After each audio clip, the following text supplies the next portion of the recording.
Today is March 11th. It is 2020, and I am here with Dilip with the SDB Group. Correct. Can you tell me how you came up with that name at the SDB Group? Well, as they say, what's in the name? SDB is actually my wife's initials. Shalini. Dilip Bhargava. Okay. So that's simple. that's very simple. That's how it started. And when did the company start? Well, actually, I formed the company in the year 2000. Didn't really actively start marketing until 2002. So that's when, let's say, for all practical purposes, we started in 2002. And I don't want to be presumptuous, but I believe you're from India. That is true. I came to this country in 1973 as a student at Syracuse University. In 1973? Yes. Did my master's at Syracuse, worked there as a consulting engineer, moved to Washington, D.C., worked there as a consulting engineer, then for a couple of years, worked with the U.S. government. And it was a very interesting job in U.S. government. Now, was that your first job right out of college? Right out of college was in Syracuse, upstate New York. Okay. And what exactly did you do as a consultant for the government with engineering? What were you working on? Well, basically, I was doing engineering projects for various governments, state and local governments, and then got a project for EPA that moved me to Washington, D.C. Then I took a job with the U.S. government in the Department of Commerce. And one of my aspects of that job was to promote the exports from this country without sacrificing the security of the country. So some special exports would come through my group that needed to be licensed and looked at whether it should be exported or not. And another aspect of the job was that I had to go to Paris almost every quarter to discuss with the NATO countries some controls on dual-use commodities. So I worked with the department for about 2 years. Now, were you at that time married to Shalini? At that time, yes, I was. Very good. And did she come over with you to the United States as a student? Or? No, she didn't. Actually, I got married in 1979. So I went back, and it was an arranged marriage. Okay. Yeah. Well, you got lucky. Got very lucky. I've rarely asked about the wives, but I love Shalini so much, and I'm looking forward to her cooking tonight. So. Oh, she's been a great companion with me. Yeah, she's a terrific woman. So So you want to continue with your story in regards to how it led to the steel pipe business? Well, yeah, in 1991 or so, some of my friends and we realized that this U.S. Steel facility in Baytown, Texas Works, was sitting idle. And there was a strike in '86, and they closed the mill, and it was mothballed. So I negotiated with Pittsburgh to buy that facility.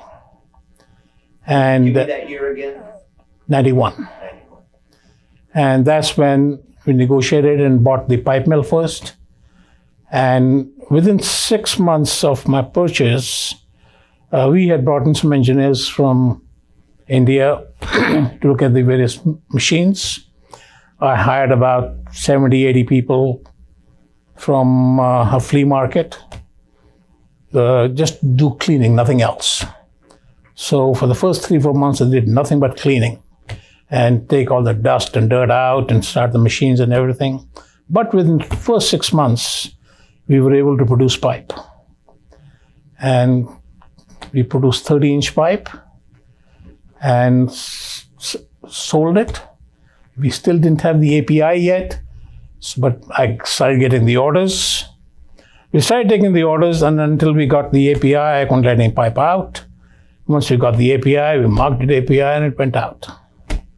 So, And that was the spiral weld. no, that was the long seam. Oh, it was? Yes. Okay. This was a UOE mill. And then a couple of years later, we bought the plate mill as well, which could produce about 1 million tons of plate and almost 500,000 tons of pipe. And there were like about 1,500 acres that came with it. Baytown. In Baytown, a lot of railroad, few railway engines, and everything. It was a big show. Yeah. And I had about 800 people at that time, eventually, finally working for me. Boy, that talk about jumping in with both feet. Absolutely. Well, that's interesting. And tell me about a little bit more about that history. So you started that, bought that in 1991, and then shortly thereafter bought the plate mill as well. Right. And how did the history of that venture?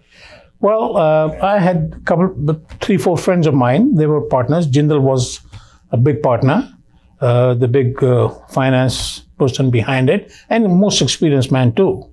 So he helped quite a bit in setting it up. I was a beginner in this steel industry, such a big steel industry, but learned very fast. And eventually, we were doing very well. But then labor unions started to come in. And we had elections and everything. First time we won the elections. And I gained about 25 pounds because I used to have lunch every day with these workers, about 25, 30 workers, trying to tell them why the union was so bad and that lunch was nothing but pizza. So that made me gain a lot of weight. Nevertheless, I was very happy that we won the election. The unions didn't come in. And then we had some issues with OSHA and others. EPA started to come in. Unions kept on knocking on the door. So I finally decided to let somebody else continue with the manufacturing process. So I sold my equity and got into trading.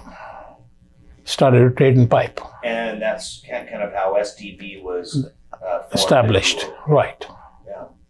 And we were talking earlier with Narayan that the business paradigm for STB is primarily OCTG. Well, true. No, Is that how it started? we started with line pipe and continued line pipe, API line pipe, for at least 2, 3, 4 years, maybe 5 years. 4-inch through 8-inch? Normally it was 8-inch through 20-inch. Oh. I was being supported mostly by Maharashtra Seamless in India. I would bring their pipe and sell it, and then eventually Chinese became much competitive. So I had to go to China to buy that pipe because Maharashtra wasn't as cheap as China was. So we started to sell Chinese and Maharashtra pipe. Then slowly got into OCTG as well because we were missing that part of it. So then the OCTG picked up very, very strongly. And we let the line pipe business go slow. So slow that we are barely into it right now. We're doing very little line pipe and majority of the business is OCTG. Okay. And how long, or at what year did you bring Narayan into the fold? And tell me a little bit more about your team that you have assembled here. Yes, Narayan actually was going to school, and during one of my trips to China and his summer break, I took him with me to China. And that was right after SARS. And everything was fine except when we were taking a flight from Shanghai to Tianjin, Narayan started to complain about having a bad earache. So, that's a funny story that I'm going to tell you here. And I felt really bad for him because he was a young man, maybe 14, 15 years old, 16 maybe. So, the moment we landed in Tianjin, I went to the airport infirmary and had the doctor take a look at it and everything and They couldn't find out what was wrong with it, and they suggested going to a hospital.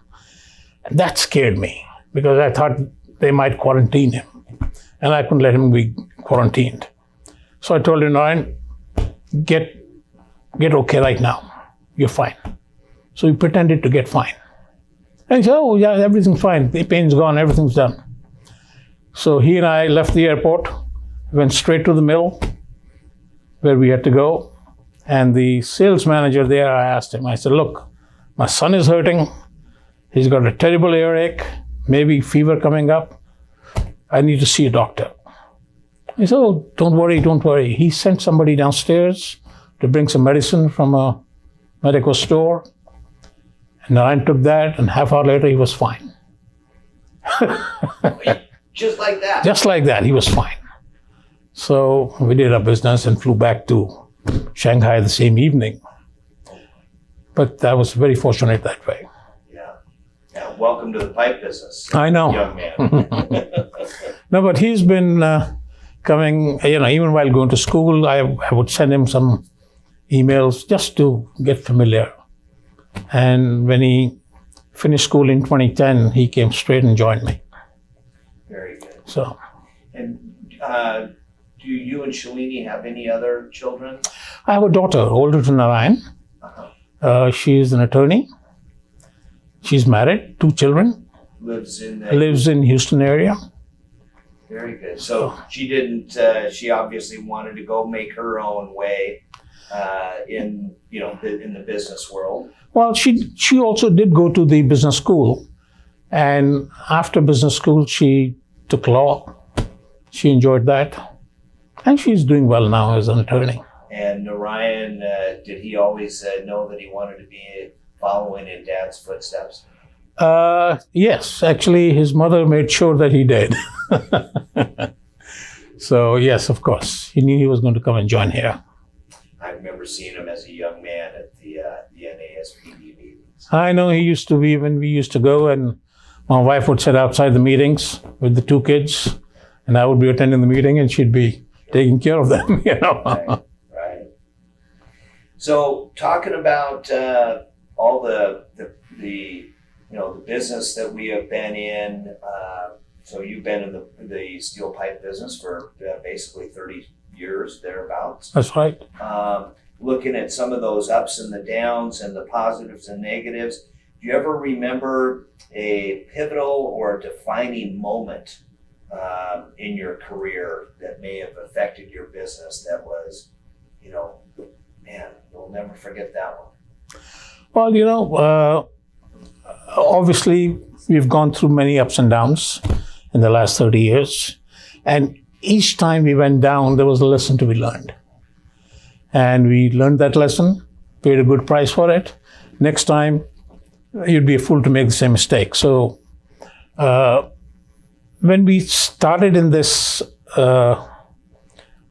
trading business, we changed our model quite a bit. I started totally as a trader, where I would bring pipe in for customers like yours who would order pipe, and I would bring it and give it to you, and that'd be it. Until 2008, that's what I did. And that's when the markets crashed. And a lot of orders got canceled. And I had a lot of pipe coming in. So the pipe came in, I became a stockist. Suddenly, overnight, I was stocking all that pipe.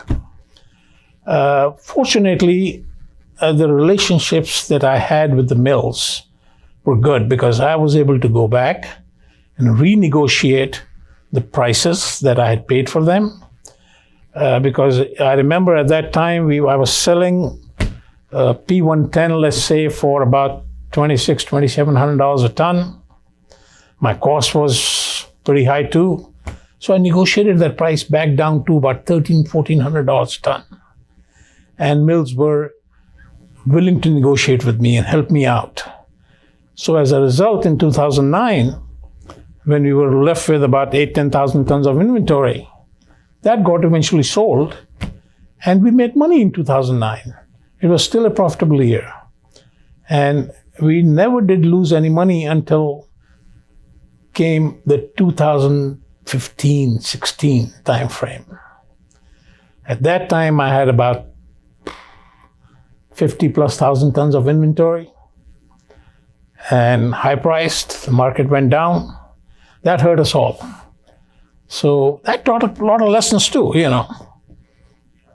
But we learned a lot and continued.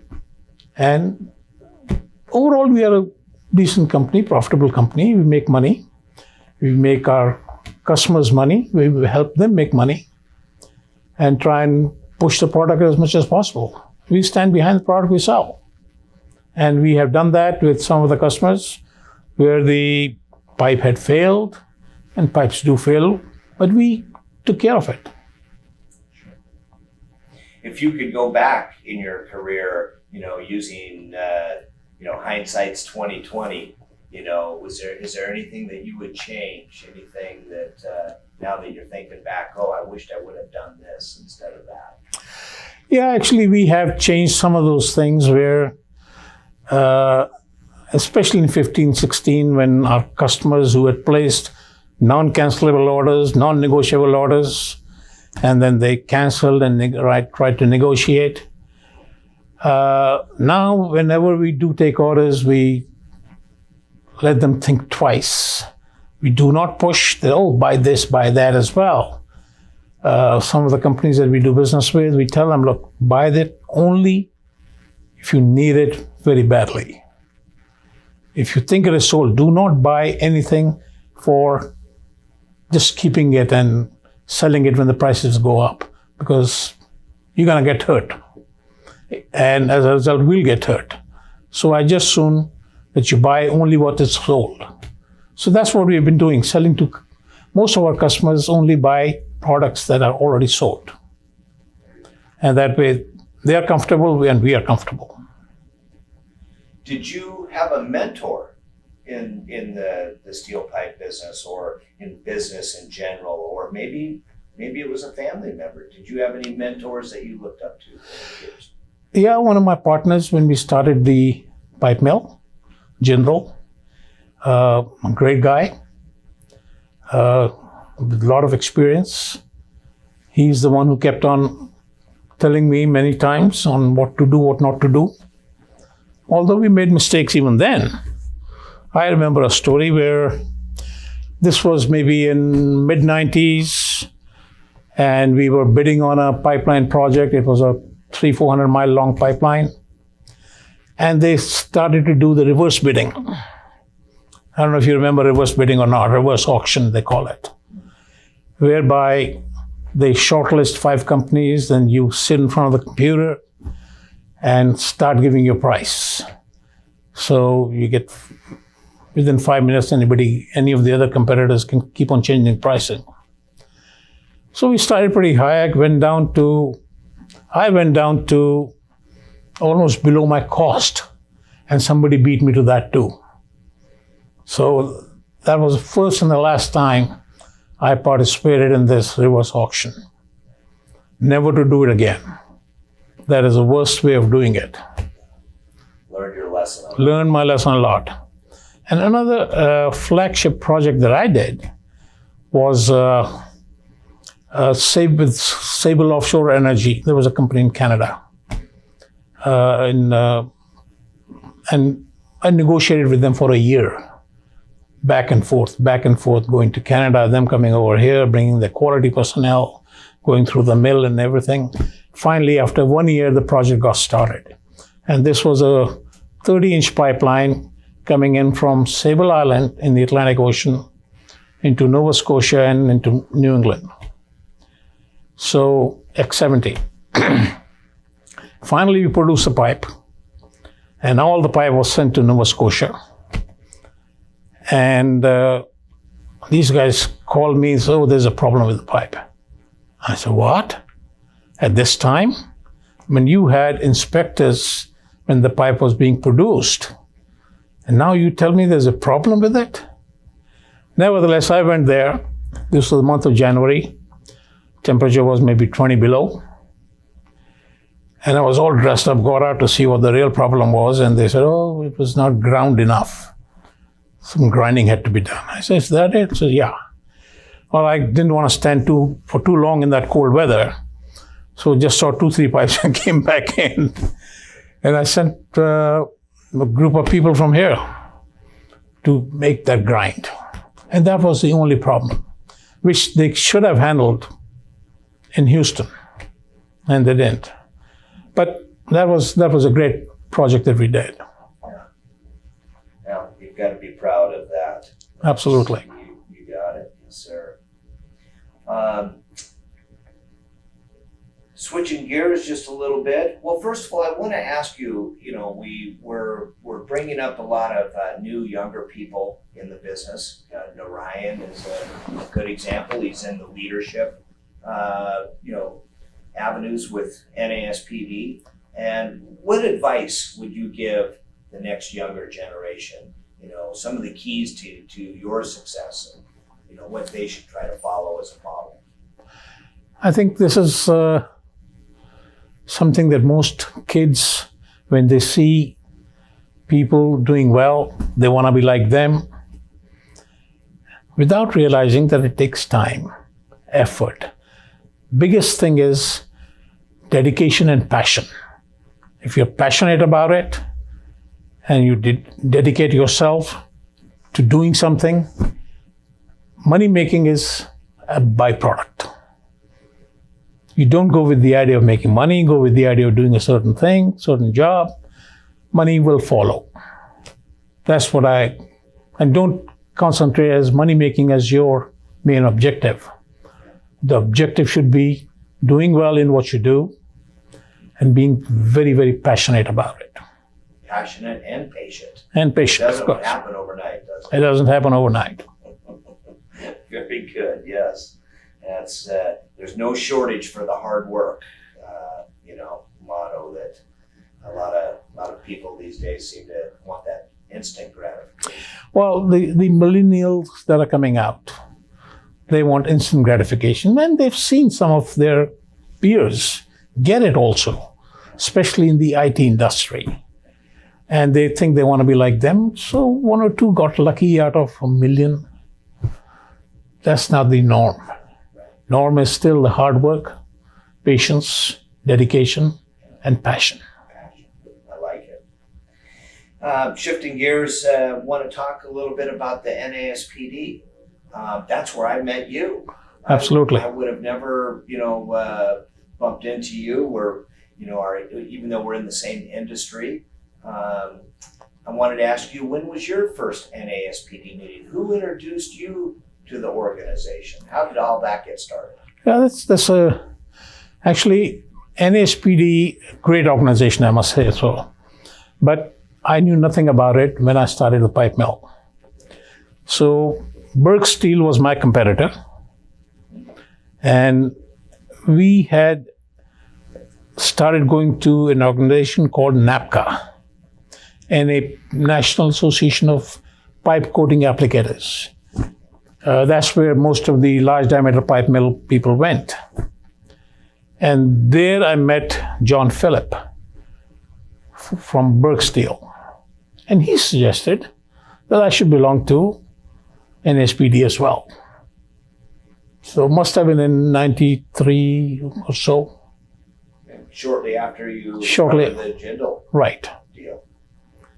So that's when we became members of NASPD, and ever since I've been attending most of the meetings. And isn't that you know what I find interesting about that other people in other industries might find it unusual, but it happens all the time in NASPD, is your competitor told you about this great organization. Exactly.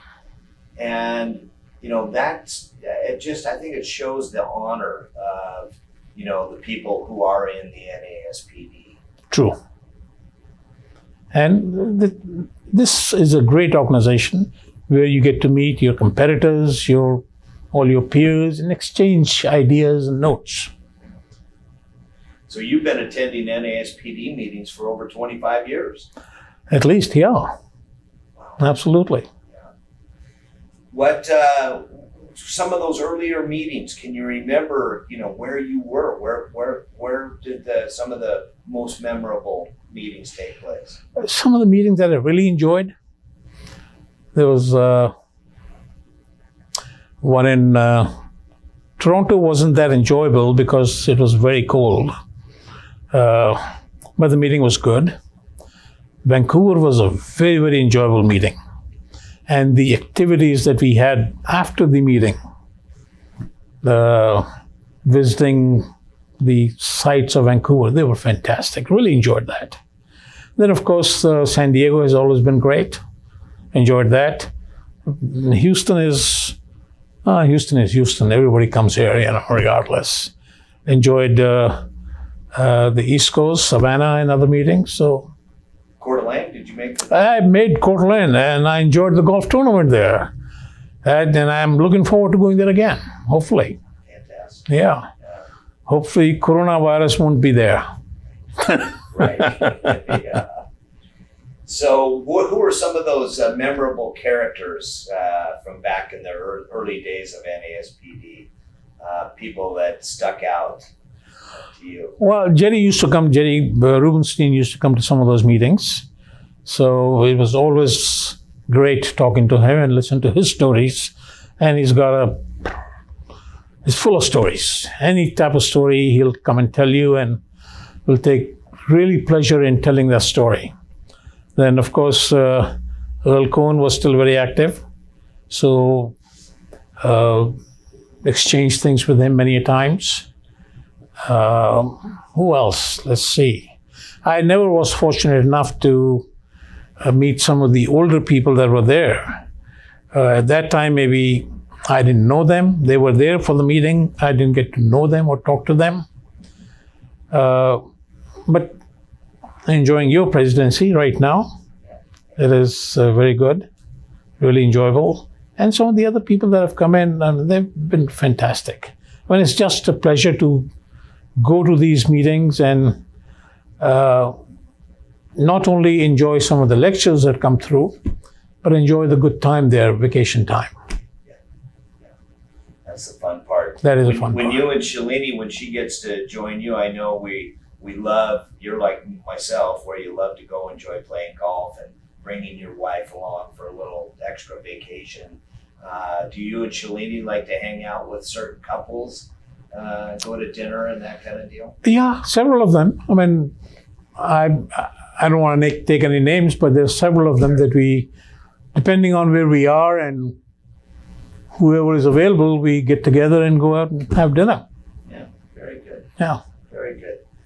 Well, we're getting down to about the bottom of the list. I wanted to ask you if you had an opportunity to go back in time and change anything that you did along the way. Is there anything that you would do any different? No, well, now that I know a little bit better, I might handle things slightly differently. But if I were to start again, not knowing any better, I'd probably start the same way, the way I did, because this is how I learned the system. Need to get some kicks to learn it better. And without kicks, you don't learn anything. So, thing is, keep learning and keep going, and don't take anything to heart. Yesterday is gone. Right. Nobody's seen tomorrow. Enjoy it today. There you go. So that's what we try and do. I love it. Do the best that we can today, and do a little bit of planning for tomorrow. Tomorrow will be today. Yeah. Soon. Yeah. Is there anything I didn't ask you that maybe I left off, or anything you want to share with us before we wrap this up? Well, I don't know really one. Okay. But it is so great to have you here. I mean, the only thing I would say is, during these times of coronavirus, everybody be safe. We're trying to be. And stay away from the crowds. Right. It'll be interesting, 2 years, 5 years, looking back at some of these interviews that I did this week, and people are going to go, what's the coronavirus? Exactly. What was going on there? And when you have the potential of a virus that's going to shut down the Houston rodeo, that's a big one. Absolutely. And these are the times that I think nobody has ever seen before, when the virus is causing its own business issues throughout the world. And then comes a price war of oil, both of them acting in tandem and creating something huge, and nobody knows how to handle it. So it's yet to be seen what happens. Today has been a good day. Tomorrow, hopefully, will be a better day. Very good. Dilip, thank you so much for your time. I really enjoyed getting to know you a little bit better on the steel pipe side of it, and I really enjoy your family a lot. So Thank you, Randy. thank you very much. Thanks for Dilip, coming over. Thank you, my friend.